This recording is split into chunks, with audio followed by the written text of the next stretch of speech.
તો રાજકોટ ભાજપમાં કથિત વિવાદ પર પૂર્વ મંત્રી ગોવિંદ પટેલે સૂચક નિવેદન આપ્યું છે। પત્રકારો સાથે વાત કરતા તેમણે કહ્યું કે વધુ વાસણ ભેગા થાય તો ખખડે। ભાજપમાં મોટા નેતાઓનું સન્માન થતું હોવાનું પૂર્વ મંત્રીએ નિવેદન આપ્યું છે। રાજ્યસભાના સાંસદ રામ મોકરિયાના નજીકના સાથી છે ગોવિંદ પટેલ, પરંતુ આજે તેમણે રાજકોટ ભાજપ અને રામ મોકરિયાના કથિત વિવાદ પર બોલવાનો ઇનકાર કર્યો છે। મહત્વનું છે કે રાજકારણમાં 50 વર્ષ પૂરા કરવાના અવસર પર ગોવિંદ પટેલે પત્રકારો સાથે વાત કરી અને કહ્યું કે ભારતીય જનતા પાર્ટીએ મને માંગ્યા કરતાં વધારે આપ્યું છે અને આજે પણ સન્માન થઈ રહ્યું છે। સાથે જ તેમણે યુવા નેતાઓને શીખ આપી કે મેં નહીં તુંની ભાવના કેળવવી જોઈએ। મને તો સન્માન પાર્ટી આપ્યું છે, વગર માગે આપ્યું છે। આથી વિશે શું હોઈ શકે? વડીલ થયા પછી પણ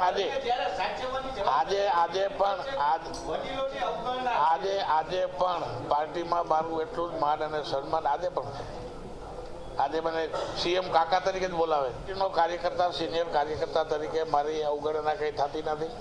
મારું માન અને સન્માન જળવાય છે અને જ્યાં હું જાઉં ત્યારે મને સ્થાન પણ આપે। પાર્ટી મોટી થાય ત્યારે ક્યાંક ને ક્યાંક વાસણો ખખડે, એમાં કોઈ બીજો સવાલ નથી। ખખડે છે એવું નથી કહેતો, પણ જાજા વાસણો ભેગા થતો ખખડે।